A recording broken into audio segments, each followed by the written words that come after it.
Ya, malam ini kita mau sedikit belajar lagi kebenaran firman ya. Belajar terus sampai belajar terus sampai akhir hayat ya. Kita mau belajar terus, tapi tidak sampai belajar tok ya, tapi harus kita mempraktekannya, kita mengerjakannya. Makanya itu kenapa juga ketika kita sambil belajar itu, kita belajar, kita juga diberikan namanya praktek. Ya, praktek itu ya yang dari kita belajar itu ya mulai dipraktekkan. Ya, Tuhan berikan apa? Ujian praktek. Nah, ujian praktek ini juga harus maksudnya pastilah selaras dengan pembelajaran-pembelajaran yang kita pelajari setiap minggu, setiap hari bahkan ya. Yang kita pelajari setiap hari itu nanti dipraktekkan. Dengan kita memperkatakan firman, ya kita istilahnya kita juga menguji firman, kita menguji janji Tuhan. Disitulah, makanya Tuhan beri yang namanya kesesakan. Sebab di dalam kesesakanlah iman itu diuji. Di dalam kesesakan itu ketika kita sedikit aja sudah masuk sejempol kaki, jempol kaki masuk hadirat Tuhan itu sudah serasanya ya bergetar-getar gitu ya. Mulai hati, pikiran, ya itu bergetar-getar. Entah getaran itu getaran apa?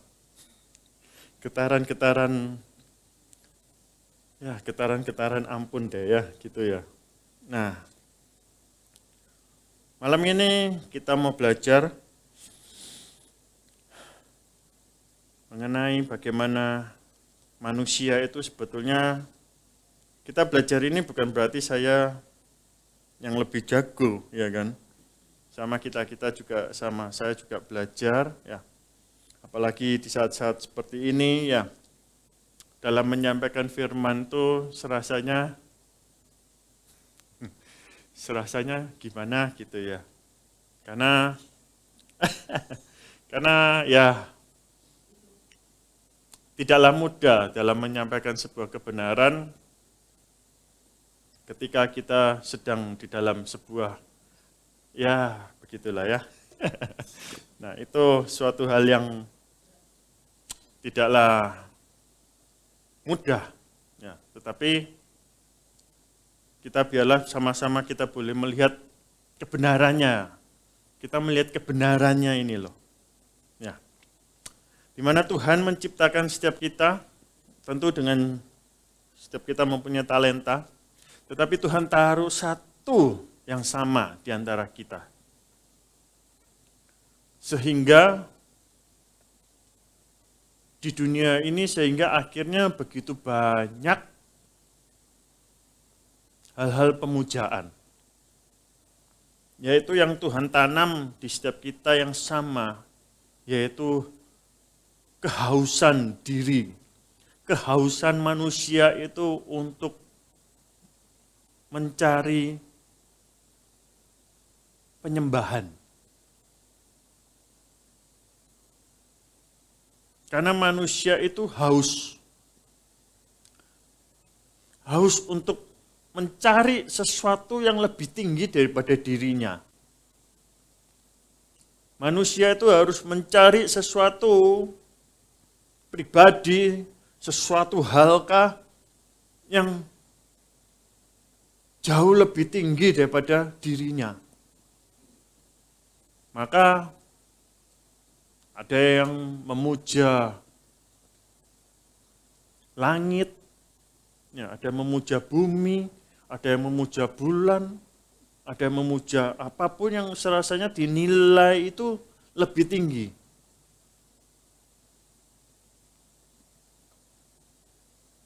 Karena itulah yang ditanamkan Tuhan dalam diri setiap manusia. Ada sebuah DNA, yaitu yang dinamakan DNA penyembahan. Dan itu pun dilakukan Yesus. Nanti Jumat kita mau belajar itu juga. Ada menyinggung hal itu juga. Ya, jadi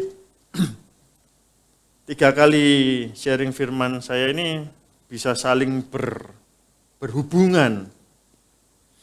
Nah,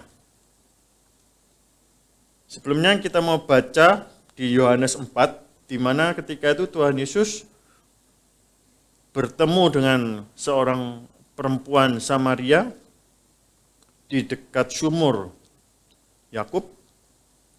Nah, di situ Tuhan Yesus bercakap-cakap dengan perempuan Samaria itu. Dan di Yohanes 4 saya ambilnya loncat-loncat ya.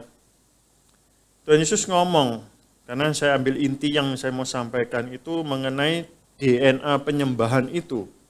Yang terkandung di dalam Yohanes 4 itu dan ada di ayat 13. Karena ketika DNA penyembahan itu tidak dapat terungkap, seseorang itu akan menjadi haus. Nah, bukan suatu kebetulan juga ketika Tuhan Yesus ketemu dengan orang perempuan Samaria di samping sumur Yakub itu. Nah, namanya sumur untuk ada airnya di situ untuk melegakan, untuk memberikan rasa lega dari haus. Bukan secara haus secara mulut, secara kerongkongan, tetapi lebih dalam lagi Tuhan Yesus ingin juga di sana mengutarakan bahwa kehausan manusia sejatinya itu adalah di dalam DNA penyembahannya. Di ayat 13 jawab Yesus kepada perempuan tersebut, barang siapa yang minum air ini, air yang ada di dalam sumur itu, ia itu akan haus lagi. 14, tetapi barang siapa minum air yang akan kuberikan kepadanya, ia tidak akan haus untuk selama-lamanya. Sebaliknya, air yang akan kuberikan kepadanya akan menjadi apa? Mata air di dalam dirinya. Bayangkan, ada mata air di dalam kehidupan kita. Ada mata air di dalam diri kita yang terus-menerus memancar. Bayangkan, mata air ada di dalam kehidupan umat percaya yang menyegarkan DNA penyembahannya, di situ memancar sampai kepada hidup yang kekal. Jadi di situ berarti penyembahan itu akan ada sampai pada kehidupan kekal. Jadi, kalau Bapak Ibu Saudara saat hidup ini aja nggak bisa suka menyembah, bukan saya yang ngomong, saya nggak memutuskan, saya cuma hanya mengingatkan. Karena saya juga diingatkan bahwa tidak akan ada di dalam kerajaan kekekalan. Karena di dalam kerajaan kekekalan itu sudah pasti orang yang suka menyembah. Yang di dalam dirinya itu sudah ada mata air kehidupan, mata air penyembahan itu. Dan mata air itu memancarkan, yang terus-menerus memancar, sampai kepada hidup yang kekal. Dan inilah yang mau kita mau isi. Biarlah ada mata air di dalam kehidupan kita. Jadi kekristenan itu bukan melulu kita mau berbuat baik, kita mau menolong, kita mau apapun, mau memberitakan Injil, tetapi harus ada dasarnya, yaitu DNA penyembahan itu. Di mana mata air itu tercipta, mata air itu ada dalam diri orang Kristen, umat Kristen.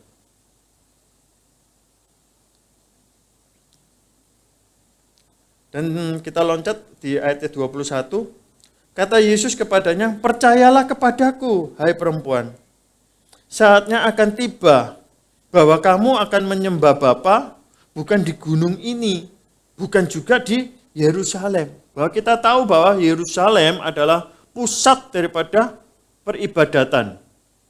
Tetapi dikatakan Yesus berkata, bukan di gunung ini, bukan juga di Yerusalem. Jadi mengenai penyembahan tidak dibatasi oleh ruang yang pasti. Tidak dibatasi oleh ruang tempat. Oh, kita harus ke Yerusalem. Di situ ketika kita melakukan peribadatan di Yerusalem, itu akan diterima oleh Tuhan. Tidak. Oh, kita harus ke gereja untuk kita boleh melakukan peribadatan kita. Supaya penyembahan kita, supaya ibadah kita diterima oleh Tuhan. Tidak. Yesus mengatakan, bukan di gunung ini dan juga bukan di Yerusalem. Ayat 22, kamu menyembah apa yang tidak kamu kenal, kami menyembah apa yang kami kenal. Sebab keselamatan itu datang dari bangsa Yahudi. Tetapi saatnya akan datang dan sudah tiba sekarang bahwa penyembah-penyembah benar akan menyembah Bapa dalam roh dan kebenaran. Sebab Bapa menghendaki penyembah-penyembah demikian. Bapa tidak menghendaki persembahan. Bapa tidak menghendaki persembahan ataupun apapun. Tetapi yang dikehendaki Bapa yaitu penyembah-penyembah. Yaitu orangnya. Kita semua yang dikehendaki Bapa. Allah itu roh dan barang siapa menyembah Dia harus menyembahnya dalam roh dan kebenaran. Miliki hati yang haus akan Tuhan. Kita nggak bisa ngomong, aku sudah puas dengan Tuhan. Ketika kita ngomong, aku sudah puas dengan Tuhan, dan di lain pihak, yaitu pihaknya Tuhan, melihat aku belum puas dengan engkau. Tetapi kita menyatakan bahwa aku sudah puas dengan Tuhan, karena sudah puas dengan kehidupanku saat ini, masih baik-baik saja, walaupun tidak ada tabungan yang miliaran, tidak ada tabungan triliunan, tapi ya hari ini mau apa masih bisa tercukupi. Ya puji Tuhan, saya sudah puas kok Tuhan. Saya mau ke sana diberkati, saya mau ke situ diberkati, saya mau ke gereja bisa tiap hari, saya bisa pelayanan dengan baik. Saya sudah cukup kok ini Tuhan. Apakah cukup di mata Tuhan seperti ini juga? Ketika kita menyatakan aku sudah puas seperti ini, tetapi di pihak Tuhan aku belum puas dengan engkau. Masih ada talenta yang masih harus engkau gali sebetulnya. Maka disitulah Tuhan memberikan sebuah dicelupkannya yang sesuatu yang hangat-hangat itu ya. Yaitu diberinya izin-izin pencobaan. Karena disitulah ketika kita mengalami itu semua, kita dikeluarkannya dari zona nyaman. Ketika kita sudah merasa puas diri, saya sudah cukup Tuhan, yang penting kan aku sudah hidupku baik, hidupku seperti ini. Aku nggak muluk-muluk kok, baik kan kelihatannya. Nggak minta gaji yang ratusan juta, enggak kok. Aku gajiku UMR cukup kok. UMR titik ya loh, UMR di bawah dikit aku cukup kok, nggak apa-apa. Aku masih bisa hidup. Aku bersyukur kok. Sudah merasa puas diri. Hati-hati ketika seseorang sudah puas diri. Hati-hati ketika seseorang sudah merasa puas. Loh, bukannya bagus ya kalau sudah puas diri ya? Ya kan? Kan bersyukur itu. Saya sudah bersyukur seperti ini. Tetapi ketika kita sudah membawa diri dalam kepuasan seperti itu, hati-hati. Karena sesuatu yang kita merasa puas, kita sudah merasa di zona yang nyaman, disitulah titik balik. Disitulah bahwa bukannya Tuhan itu kayak apa ya? Bukan berarti ya jangan merasa puas, harus kejar yang muluk-muluk. Enggak. Tapi kejar itu ketika kita sudah merasa puas diri ya dengan keadaan kita ya, penyembahanmu akan terasa juga puas. Penyembahan kita itu akan juga ngikut dengan kepuasan diri kita, di mana zona nyaman itu ada.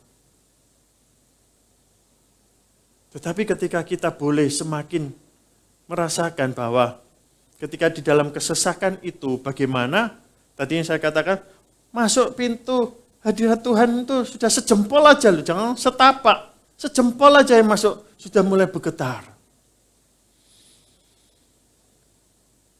Itu sudah nggak ada ketika seseorang berada di zona nyaman itu nggak ada. Adanya di zona keterpurukan. Di zona-zona yang tidak nyaman. Disitulah terjadi sebuah gelagat-gelagat yang bisa menyentuh hadirat Tuhan. Menyentuh hati Tuhan. Tetapi ketika berada di zona nyaman, penyembahanmu akan garing. Apalagi kalau orang sudah di atas. Yang merasa diri sudah benar. Sudah tidak bisa melakukan dosa. Itu bagaikan manusia, bagaikan malaikat. Bahkan melebihi jauh daripada malaikat. Nah, jadi kita perlu untuk berjaga-jaga, mawas diri, hati-hati.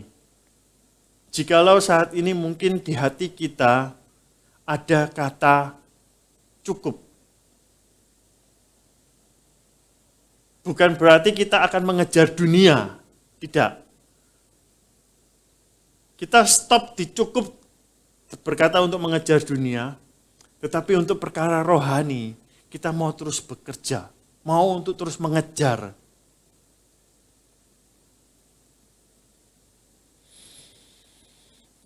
Bagaimana kita memiliki hati yang seperti itu? Kita nyanyikan, ya, seperti rusa rindu sungaimu, jiwaku rindu Engkau.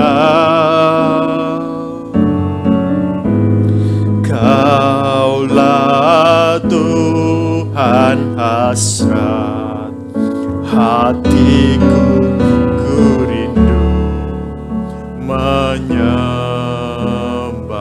Seperti rusa rindu sungaimu, seperti rusa rindu sungaimu, jiwaku rindu Engkau. Kaulah Tuhan hasrat hatiku, ku rindu menyembahmu. Katakan, kaulah kekuatanku, Kaulah kekuatan dan perisaiku, kepadamu rohku berserah. Kaulah Tuhan hasrat hatiku,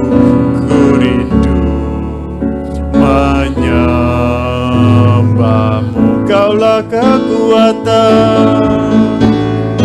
Kaulah kekuatan dan perisaiku, kepadamu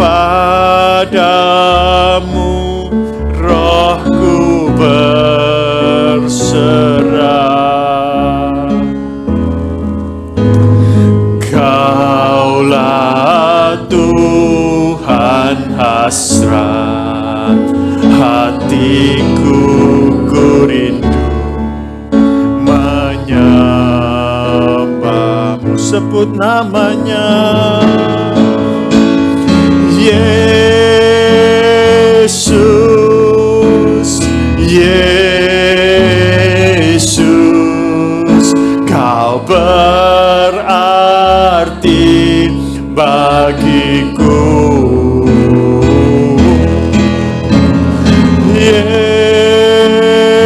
Yesus, Yesus,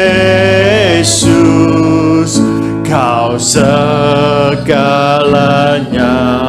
bagiku. Ya, bagaikan rusa yang rindu akan aliran sungai, demikian juga hati kita yang merindukan akan aliran sungai, mata air itu. Kita haus. Jiwa kita. Bahkan ketika kalau kita merasa jiwa kita haus, terlebih lagi roh kita itu haus. Lalu bagaimana? Bagaimana ketika kita mengalami kehausan itu? Rasul Paulus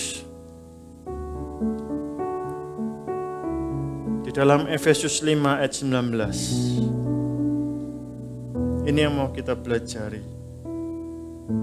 Efesus 5 ayat 19. Dan berkata-katalah seorang kepada yang lain dalam mazmur, kidung puji-pujian dan nyanyian rohani. Bernyanyi dan bersoraklah bagi Tuhan dengan segenap hati. 3 hal inilah yang akan menghidupkan, yang akan melegakan, yang akan menciptakan mata air itu ada dalam kehidupan kita. Yaitu kita dengan bermazmur, kita bernyanyi, dan kita menyanyikan nyanyian rohani. Apa itu? Nah, tetapi ketika kita baca yang pertama itu dikatakan berkata-katalah seorang kepada yang lain. Ya, kita disuruh berkata-kata seorang dengan yang lain. Tetapi ketika di dalam versi King James, bahasa Inggrisnya dikatakan speaking to yourself. Berkata-katalah pada dirimu sendiri. Ya. Kita disuruh berkata kepada diri kita.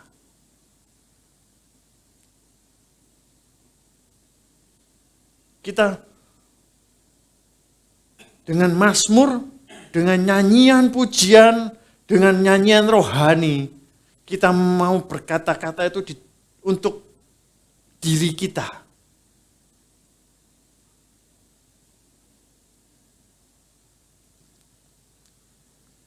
Berkata-katalah kepada dirimu.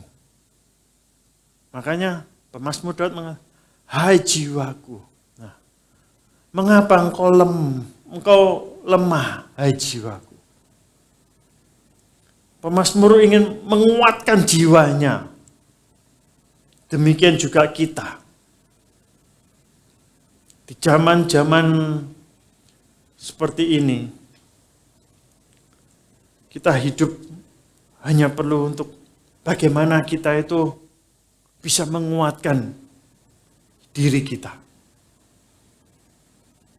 Lagi-lagi juga, ini juga akan ada di hari Jumat besok. Bagaimana Petrus mengemban misi juga. Ini sudah bocoran loh ya, bocor halus. Petrus disuruh untuk menguatkan saudara-saudaranya ketika dia sudah bertobat. Dan ketika Petrus mengalami pertobatan, luar biasa kan? Ribuan jemaat bertobat. Itu bukan karena serta-merta Petrus seperti itu, tetapi pada mulanya dia sudah mengadakan penguatan atas dirinya.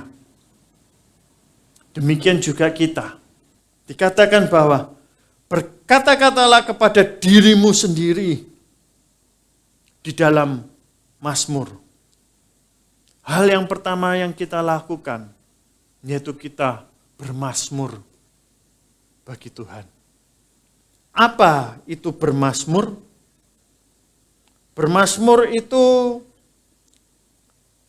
ya tentu kita harus buka dalam kitab Mazmur ya.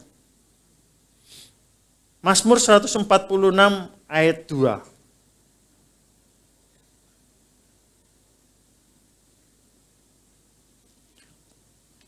Dikatakan, aku hendak memuliakan Tuhan selama aku hidup dan bermazmur bagi Allahku selagi aku ada. Banyak kalau kita mau cari di kitab Mazmur, kata-kata bagaimana Daud ingin bermazmur. Aku hendak bermazmur memuji kebesaran-Mu. Aku hendak bermazmur. Bermazmur adalah bagaimana kita itu mengucapkan kata-kata yang memuliakan Tuhan. Kata-kata ini jelas. Kata-kata entah itu dalam bahasa Indonesia, bahasa Jawa, bahasa Inggris, bahasa Madura, sakarepe dhewe. Sakarepe kita. Ya, Mazmur itu dapatnya dari mana? Tentu dapatnya dari apa yang kita baca, dari firman itu. Ya kan? Kita baca-baca, oh, Kau akan melindungiku, Engkau akan menuntunku, Engkau akan menjagaiku. Ya. Engkaulah Tuhan Allahku, Engkaulah kekuatanku, Engkaulah perisaiku. Itu Mazmur. Menyatakan. Jadi mulut kita, lidah kita itu menyatakan bahwa Allah kita itu besar. Menyatakan akan janji-janji Tuhan. Kau akan menjadikanku kepala. Engkau akan memberkati keluar masukku. Itu bermazmur. Apapun yang kita mau ucapkan, itu tentu ada yang input sebelumnya. Sudah terinput di dalam memori kita. Dan itu yang dinamakan dengan rema. Ya. Itu sudah terrema. Jadi kelihatan. Maaf kata, WL akan kelihatan dari ketika bermazmurnya. Apakah banyak input firman, apa tidak? Ya jangan WL di sini tok lah, WL di mana-mana. Ya, itu kita bisa melihat kehidupannya bagaimana. Dengan kita melihat pemazmurannya itu bagaimana. Lihat Daud. Sampai menciptakan adanya beratus-ratus mazmur. Ya kan? Walaupun ada yang sedikit diulang-ulang. Ya kan gak masalah. Ya kan? Yang penting dia nyatet. Ya kan? Itu yang dari hatinya dia. Ungkapan cinta kasihnya. Itu yang kelihatan, yang bisa ditampung di dalam kanonisasi. Yang nggak bisa dimasukkan, ya mungkin masih banyak juga yang nggak ditemukan ya. Catatan-catatan Daud yang lainnya. Seseorang akan dilihat. Kita nggak bisa melihat mata air kehidupan itu, nggak bisa kelihatan. Tetapi akan terlihat ketika di dalam pemazmurannya dia. Bukan perkara naik, bukan perkara, ngangkat gak ngangkat. Tetapi kan kelihatan, ini bukan bicara ketika dia bermazmur, ada seolah-olah ada aliran, merinding. Enggak, kan kelihatan pemazmurannya dia bagaimana. Jadi mazmur itu, kita bermazmur, kita semua orang Kristen itu harus bisa bermazmur. Harus. Karena ini dikatakan oleh Rasul Paulus, dikatakan bahwa berkata-katalah untuk dirimu di dalam mazmurmu. Karena disitulah poin pertama untuk bisa menciptakan mata air. Sehingga kehidupanmu itu enggak kering. Kehidupanmu ketika kehausanmu, cinta kasihmu itu dapat terpuaskan ketika kita bermazmur. Kita mengutarakan janji-janji Tuhan. Yang kedua dikatakan dengan kidung puji-pujian. Orang Kristen juga kalau nggak suka nyanyi, bukan orang Kristen. Bukan nyanyi yang harus yang hip hop kayak yang ngerok. Nah, enggak. Suaraku garing. Suaraku serak. Tuhan nggak melihat kualitas suara. Tetapi Tuhan melihat kualitas kerinduanmu untuk kita menyanyikan kidung pujian. Bagaimana kita mau bernyanyi?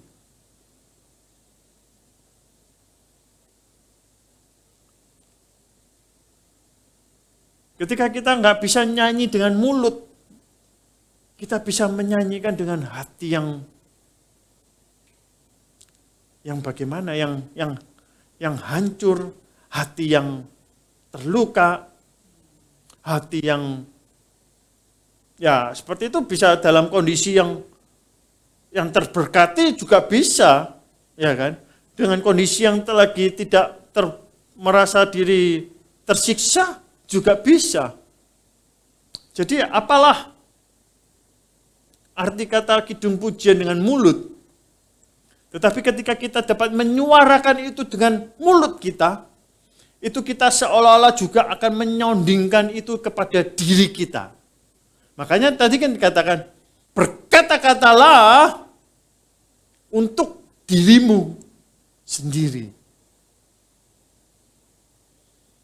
Disitulah ketika kita berkata-kata, maka jiwa kita itu akan tergugah, akan terbangun.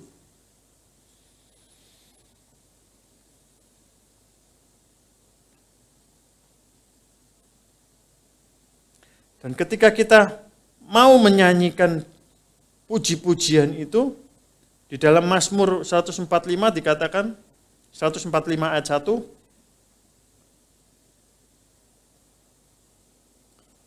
puji-pujian dari Daud, aku hendak mengagungkan Engkau, ya Allahku, ya Raja, dan aku hendak memuji namamu untuk seterusnya dan selamanya.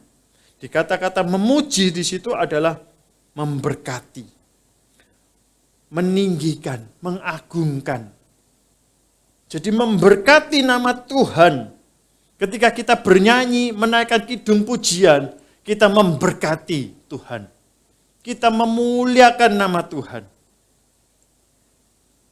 Jadi sekali lagi, orang Kristen, ngaku Kristen kalau nggak suka menaikkan kidung pujian,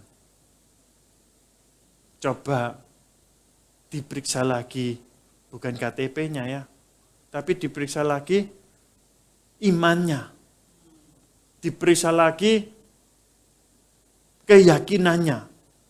Apakah benar-benar percaya kepada Tuhan Yesus. Dan yang terakhir, dan ini yang cukup penting dan cukup mendasar, yaitu nyanyian rohani. Nyanyian rohani di situ yaitu kita menyanyikan nyanyian rohani itu adalah kita berbahasa lidah. Kita berbahasa roh.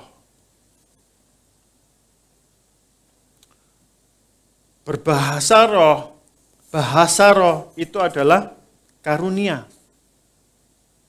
Di mana dalam 1 Korintus itu dikatakan ada 9 karunia, dan salah satunya adalah berbahasa lidah.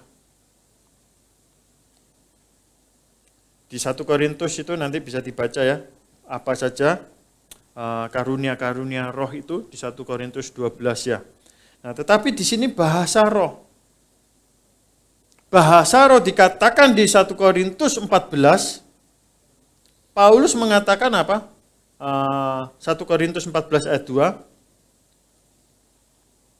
Siapa yang berkata-kata dalam bahasa roh, dia itu tidak berkata-kata kepada manusia, tetapi kepada Allah. Sebab tidak ada seorang pun yang mengerti bahasanya. Oleh roh ia mengucapkan hal-hal yang rahasia. Lompat ayat keempat. Siapa yang berkata-kata dalam bahasa roh, ia membangun dirinya sendiri. 4a ini aja. Jadi siapa yang berkata-kata dengan bahasa roh, ia membangun dirinya sendiri. Kalau karunia bernubuat itu untuk membangun jemaat. Tetapi tadi dikatakan di Efesus 5 dikatakan berbicaralah untuk dirimu sendiri. Jadi mazmur kita itu untuk kita. Puji-pujian untuk menguatkan juga kita. Selain daripada itu untuk memberkati Tuhan, memuliakan Tuhan, meninggikan dan mengagungkan Tuhan. Dan yang terakhir, ketika kita menyanyikan nyanyian rohani, kita berbahasa lidah, kita berbahasa roh. Itu untuk menguatkan diri kita, roh kita juga. Dan ketika 3 hal ini kita boleh lakukan, maka mata air itu akan tercipta dalam diri kita. Ketika kita berbahasa roh, kita membangun diri kita, menguatkan diri kita, menguatkan roh kita. Maka bersyukur, berterima kasih untuk Tuhan kita diberikan karunia roh. Karena di situ kita dapat bercakap-cakap dengan Tuhan secara roh. Yang enggak kita mengerti, tetapi roh kita itu tahu. Tuhan itu juga maha tahu. Tanpa kita mengucapkan apapun yang kita mau utarakan, Tuhan sudah tahu. Tetapi juga utarakan saja, enggak ada masalah. Apa yang menjadi keinginanmu, apa yang menjadi kerinduanmu kepada Tuhan. Utarakan.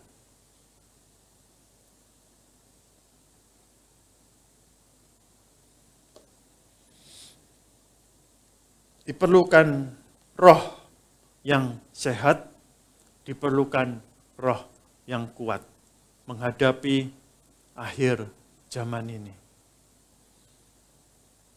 Seperti Yohanes sebelum dia membaptis, sebelum dia melayani, di Lukas 1 ayat 80, ayat yang terakhir ini ya.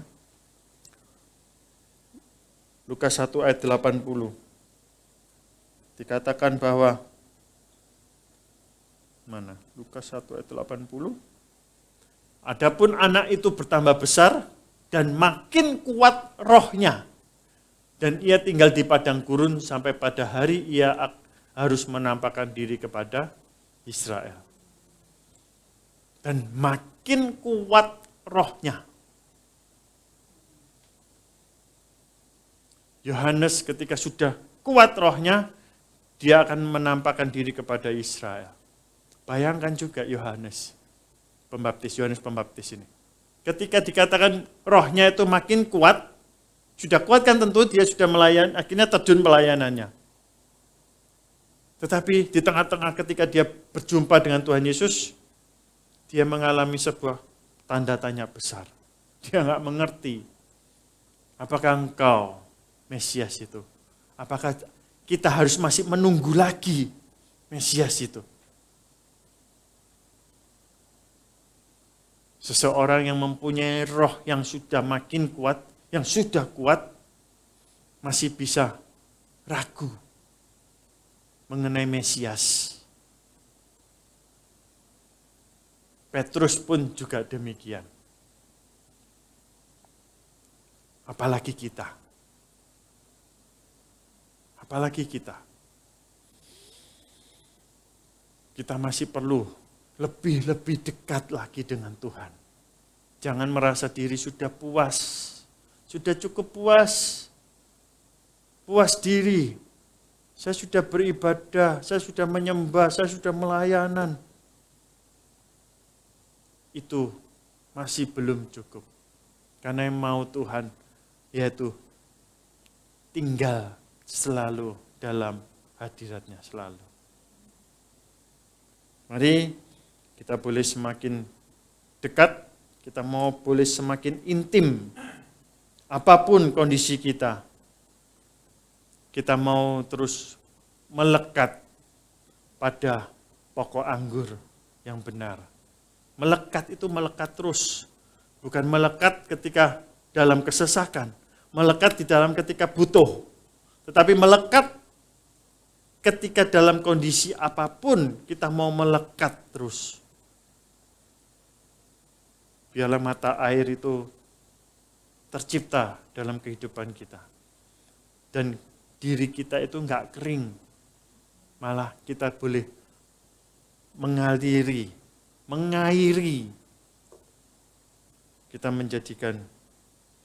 Kita menjadi aliran sungai bagi sekitar juga. Ya.